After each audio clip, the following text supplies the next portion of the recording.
What's up, fight fans? This is Kurt DeVille with Counterpunch Boxing News, and I have some new news concerning Tyson the Gypsy King Fury. Tyson Fury makes a weird but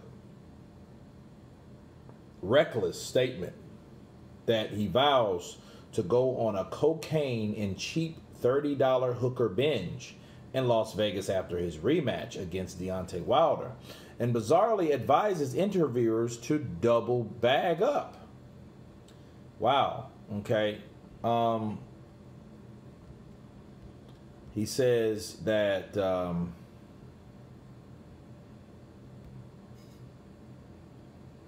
when I'm after this fight, I'm going to binge out on cocaine and hookers. Cocaine and hookers. Last question. Is there anything better than cocaine and hookers? Well, I don't think so. I mean, but I don't know. Maybe the hookers you can afford are different than the hookers the average person can afford. I go for the cheap $30 ones. Well, do you have any advice when dealing for a cheap $30 hooker? Yeah, always give yourself a shot of penicillin before shagging that. Okay, I'll have to take your advice. If you haven't got a penicillin, I'll always double bag up.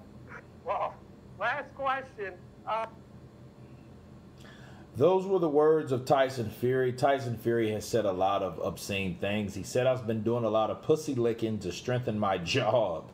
Tyson Fury jokes about X-rated training methods to help avoid being knocked out by Deontay Wilder in Las Vegas.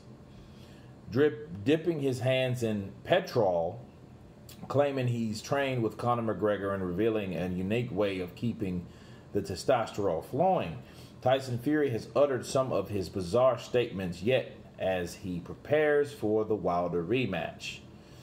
Now, he says he's the one who should be concerned. He was talking about Deontay Wilder. Tyson Fury taunts Wilder and insists he has nothing to fear from the American ahead of the rematch.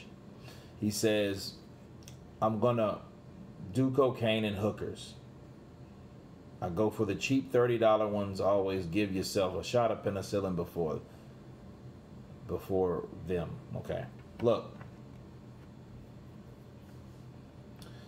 I know he's just joking, and I know what people are thinking, like, man, he's just joking, he's doing this, he's doing that. But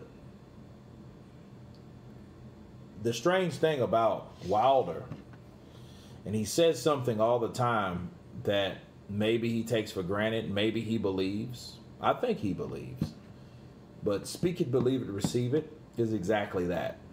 Coming from a person with mental illness like Tyson Fury, the last thing he wants to do is joke about what he's going to do, because he might be professing his future. See, if you speak something out of your mouth, you're putting it out to God. A lot of people think the universe or whatnot, and you're sending it out there. And if you believe that, you shall receive that. But there's a process before doing so. If you believe what you say about something, you're going to do it, and then you will achieve the result, right? If you work hard at whatever you think you want. Now with Tyson Fury, if you apply this to him, this is a person that's coming off of mental illness, and you got to ask yourself, like people say, "Oh, I've been suffering from mental illness for a long time." Well, what did the drugs do to your mental cerebral? Did they get you worse off? Did that, because you were mentally ill, did that get you to doing coke and all that stuff and the stuff he was doing? Because the same things that he's joking about, that's what he was actually doing when he was in a dark place. So I don't think it's a good thing for Tyson Fury to brag about that, because what if he loses? He's never lost.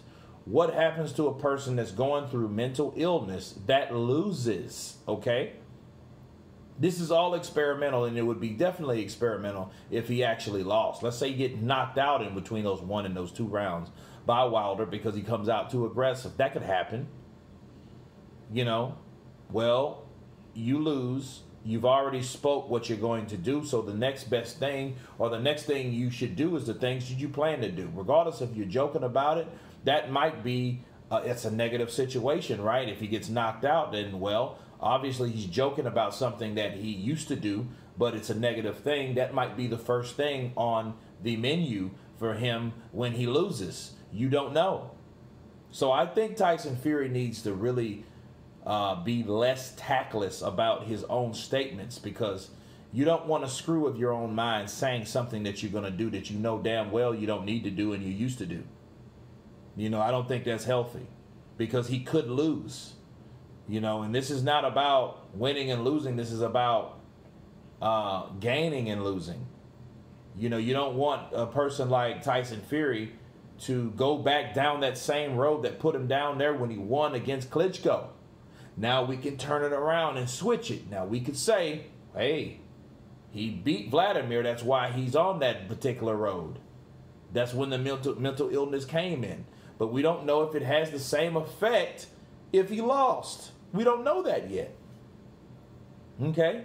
So I would advise Tyson Fury. I know he's joking, but I don't think mental illness is no joking matter, and I don't think that he's strong enough to play with something that he will constantly have for the rest of his life, which is mental illness. Sure, it's joking about is one thing, but don't, hey, I'm going to do this after the fight. That's almost like a profession.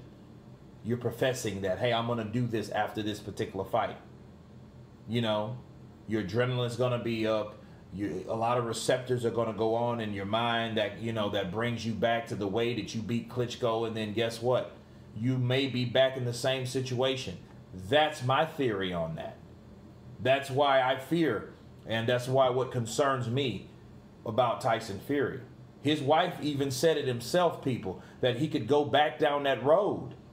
Okay? A lot of people deal with mental illness, addiction, both. All the above. So for Tyson Fury, I think he should speak positive things, and hopefully he gets positive results. Because slamming $30 a night hookers and getting coked up is not positive. That's my counterpunch on that. You guys tell me what you think about the words of Tyson Fury.